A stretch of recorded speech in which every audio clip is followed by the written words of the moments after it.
Hi, everyone. I'm Kate Byers. I'm the founder of Corporate Women Unleashed. And I'm super excited because I have an amazing client story to share with you. Robin, who is a senior exec, she works in IT for the government, is here to share a little bit of her journey, where she was at before she started working with us and where she's at now. And it's an incredible story. So there's going to be some cool truth bombs, I know, coming from you, Robin. And thank you so much for being here. I super appreciate it. No, Kate, thank you so much. It's been an honor to just go through your program and get to share just some of the stories that I have. Yes. Okay. So let's start with stories. Like I guess, tell us where you're at now. Maybe give us some, like, here's the results. Here's where my life is different. Like, how many hours are you working? Are you on more control of your hours? Some of those pieces. Sure. Well, first of all, I'm on vacation and I have never taken a vacation in January because of where I work. It's a very beginning of a very stressful period of time for our work. I would never have just taken off. I can tell you, because that's just not how it's done. And I've called into one meeting and it was only because I was helping somebody else. And I barely checked my email just because I'm trying to give things to people, but that wouldn't have happened before. Matter of fact, our vacations are consumed with our laptops and with our mobile devices and things like that, just because, Earth would not still rotate if we weren't involved every day with our work. And I was probably putting in about 70, maybe a little more hours a week. And I had hurt my foot, and I had hurt my foot for 8 months. I was in a walking boot when I heard Kate on Facebook, and I was like, maybe this lady can help me because I have to go for surgery. And if I don't do something different, I'm not going to be able to hold my 70 hours plus rehab. Plus I have to fit in, taking medicine and, then there's the surgery. So I had to come up with something different because I didn't know how I was going to juggle all those balls. Well, today, yeah. And it's one of those things where you don't even have time to schedule the surgery, right? Like, I didn't have time to schedule the surgery. Yes, that's true. Okay, so what's today like?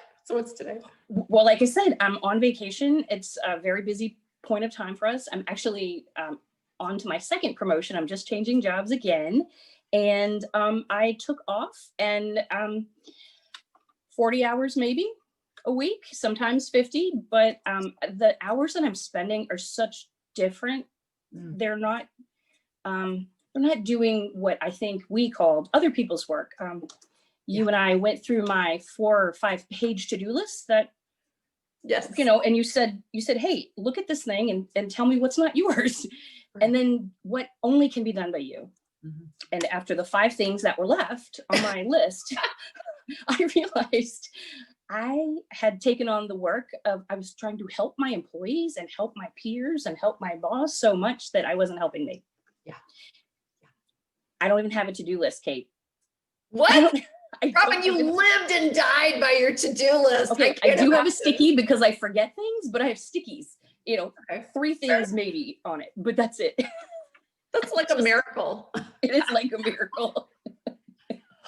Oh my gosh. Okay. So the other thing I have to ask you, because you just hinted to it, you said you've had 2 promotions, since the time we worked together, because you were bumping your head against that proverbial glass ceiling in some ways, yes. Right? So what do you think made the difference there?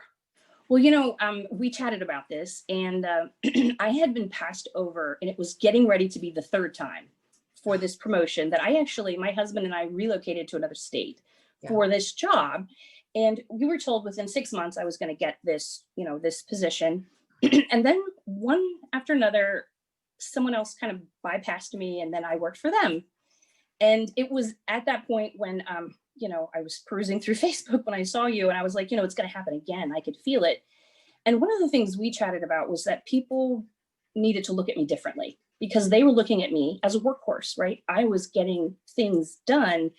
And they weren't looking at me as the leader, even though I was, and I have a very large organization I was leading, but I was right there in the trenches, working alongside, showing people, hey, I'm not too good to be down here working. They really needed me up there leading. And when you and I started chatting, they started looking at me different. And within probably 60 to 90 days is when I actually got the promotion I was there for.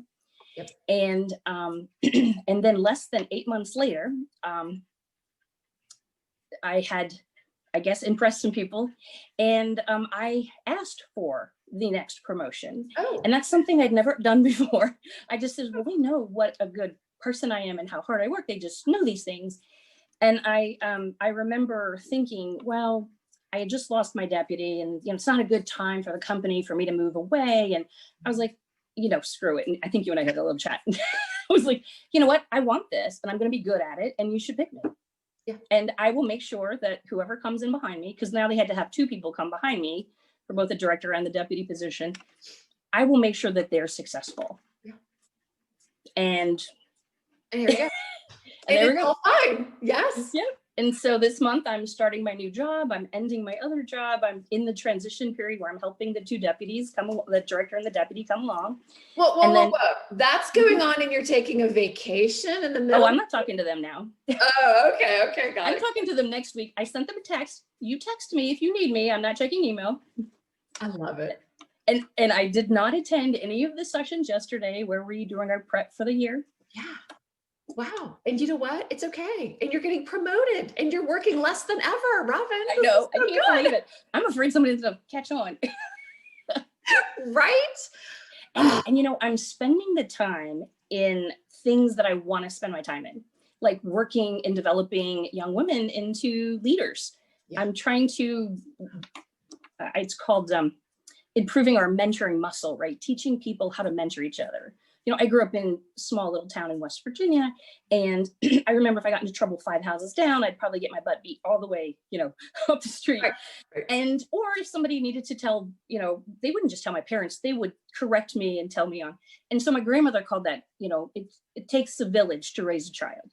Yeah. Well, in corporate world, sometimes it's kind of dog eat dog. And, I'm trying to bring that village concept back to life, that we need to take care of each other. We need to take care of our peers. We need to take care of the new leaders coming along. It's part of our responsibility to raise these new leaders. Do you know what's so profound about that, Robin? I just want to punctuate or underscore that, or punctuate it, whatever, is that I think as we rise in our careers, we want to give back. We want to do more, but you're just like tied to your watch going, oh, I'd love to do, but we don't have time to do these more fulfilling things because we're so flat out. We just can't wait to get home. We're racing through the day. So the fact that not only have you been able to rise in your career, work fewer hours, but be more effective and valued for what you're doing, and then actually be able to pay it forward or pay it back, pay it back or whatever the word is.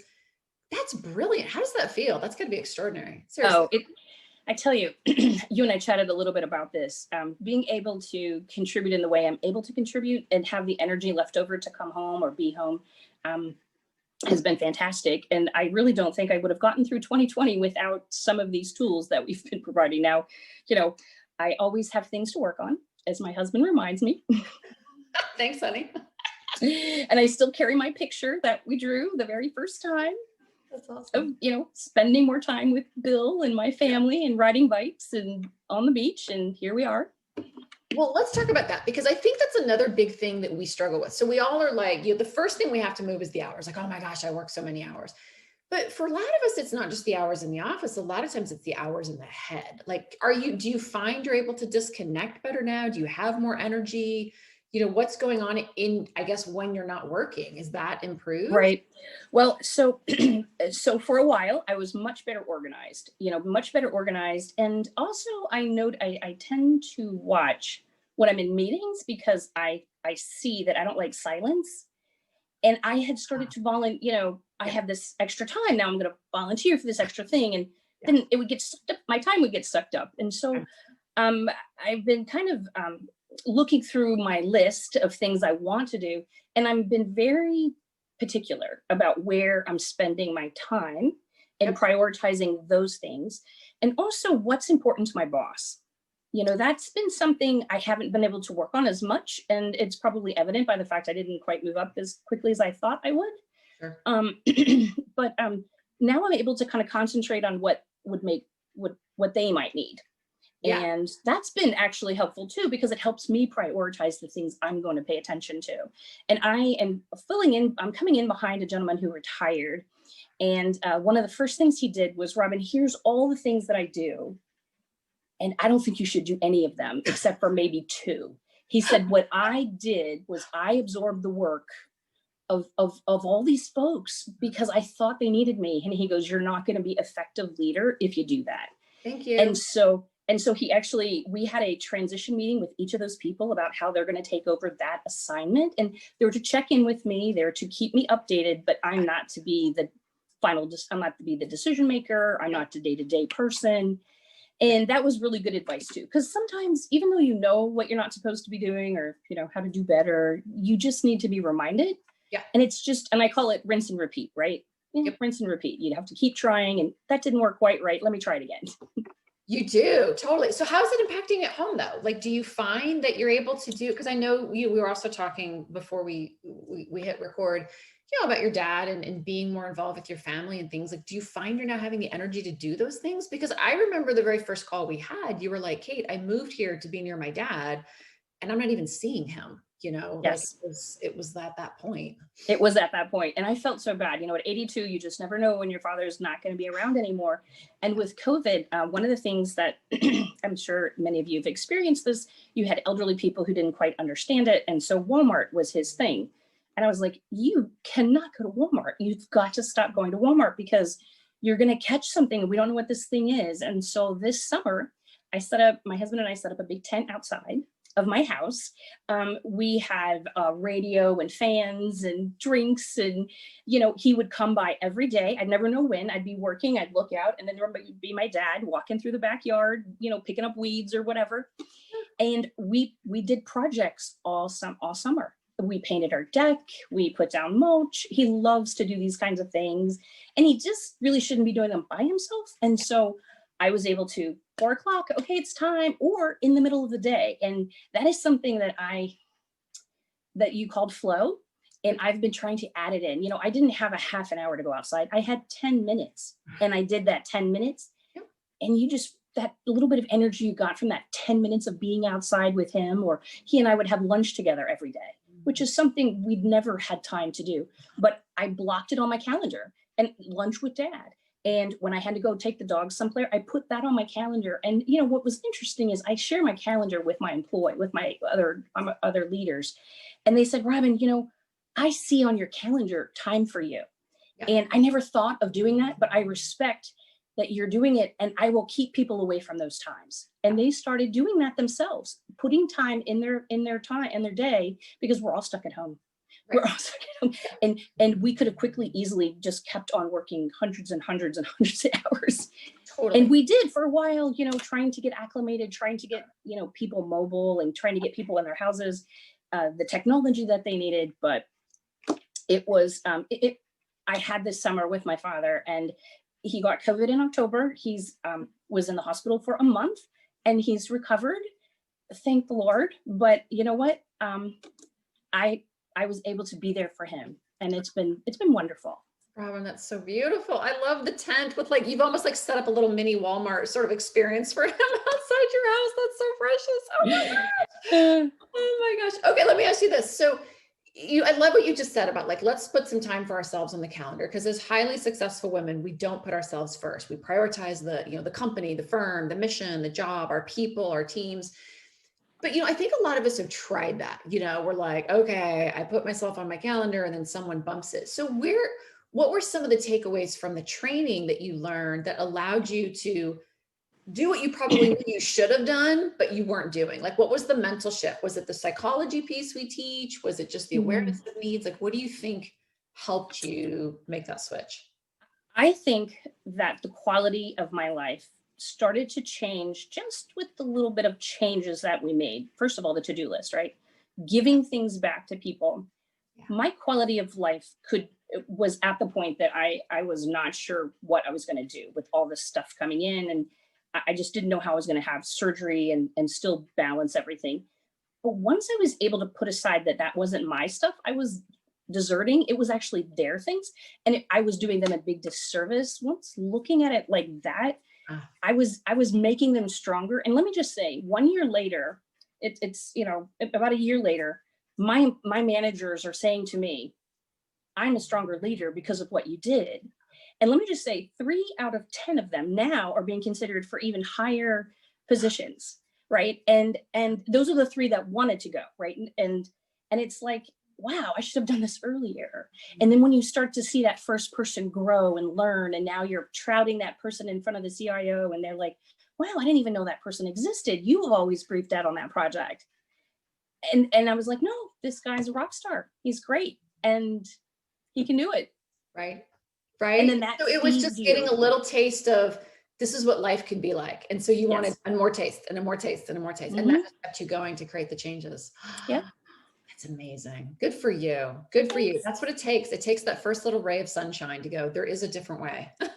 I don't have to always be working myself to death. Oh my God. And I think I told you, I don't know how I would have gotten through 2020 if I didn't have some of the tools that you've given me, because I couldn't have gone through this craziness that we've gone through without some way to keep myself sane and get a little time for myself, a little time for my husband, a little time for my health.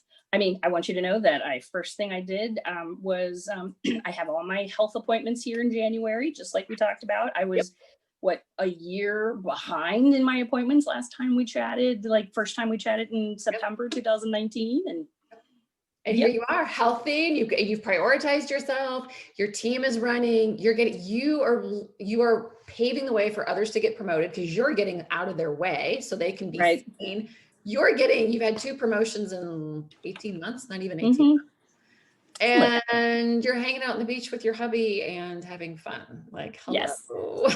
I know, it's fantastic. This is the good life, ladies. Oh, I love it. Oh, Robin, I'm so happy for you because I remember that first call, man, and you were tough. Like, you gave me a run for my money. Girl, you were like, what are you selling here? You know what I mean? And it does. It just seems so strange because we're so ingrained in our process, our way of the world, and it worked for you. Like, look at how successful you were when we met. You'd already captured so much success. But at that point, it was just, you were suffering for it. And it was like, all right, time to change. I'm so impressed. You're so cool. Oh, thank you, Kate. No, but Kate, we all have things we have to work on. And, I'm working on my stories. I'm terrible at journaling still. I'm working on that, but it's a process, right? You just rinse and repeat. Yeah. Well, and what's cool about it is now you know what to do, right? Now, if you start to see some of those behaviors come back or things happen, you're like, oh, and now you've got the toolkit to grab from, oh, okay, now I know what to do. Bill must be so happy. He has his wife back. He is. And once in a while he'll say, read that thing again. Hey, hey, you need to go back and you need to get a refresher. Go back and get a refresher. I love it. Oh my gosh. Good for him. He's keeping you honest. He's keeping you on the trail. He keeps me honest. Yes, he does. Cool. Well, hey, let's just wrap up with I don't know. I mean, you've told such a great story, but any advice you would have? Let's just say there's Robin from, a year and a half ago sitting here watching this. What would you tell her? We all have our scripts and our stories that we have about situations, about our life. We think we use these processes or we use these kind of tools to get to where we are today. Yeah. But there's a different way out there. And I never knew about it. I never had heard of you before. And, just slowly I've incorporated some of the things you've taught me. And I just feel like I'm a better person because of it. And, some things worked really well. Some things, it still feels a little hokey sometimes. But then when I'm reclaiming in the afternoon to go sit in the sun, I'm like, oh, something's working good, obviously. I just didn't know it. Heck yeah, girl. Yeah. And, I need to get more organized. And 2021 is coming. And we're just preparing for yet another 2021, just like 2020, and it's just a new way of thinking. And if you haven't tried different things before, or you've tried things, they work for a little while, I mean, I'm surprised this is sticking. And I think the alumni calls, Kate, have been so helpful to hear all the stories of the other women and how they've overcome some things and strategies they're using. That's been very helpful. Yeah. So yeah, the shared tribal stories is like really helpful because it's just like, because we can't see the forest through the trees because you're in it. You know what I'm saying? Like, oh, she can do that. I can do that. And they're encouraging. And it's so nice to be around women who are facing some similar issues. A lot of us are in businesses where there's a lot of men, and we are faced with some of the same, kind of comments from men, and we're spoken over at times. And it just, it's good to hear how other people are overcoming those things. And it's okay to speak up for yourself and not allow yourself to be interrupted. Yes. At times. Yeah. Well, and you know what I love is that all of us are high functioning women, highly successful. Others are looking at us and going, man, I wish I had, your job, your title, your whatever. And yet I love how when we all get together, we're having these really honest, real conversations about the true challenges we have. Even though we've all got the place at the table, we still are dealing with, like you're saying, some of those things where it's like, whoa, wasn't expecting that coming at me. And when we come together to solve for those things, it just like, you get through it and just go enjoy your life. It's so refreshing. That's really cool. That's so great. Robin, thank you so much for being here. Oh, no, thanks for asking me. It was great. Such a privilege, such a privilege. You're fantastic to work with. We've had such a blast. And and I love still seeing you in the alumni. So that's really, really cool. All right. Well, I am going to end this. If anyone else is out there and you have a story similar to Robin's before she worked with us, give us a shout, and let's just see if it's something that we can help you with. If it is, great. And if not, that's cool too. But I know, Robin, you've just created magic, and you've been so committed and curious, and you've just made such a rock star life for yourself. I'm so happy for you. Oh, thank you. No, thank you. You're welcome. All right, cool. Well, we'll get you back to the beach. Go enjoy the beach.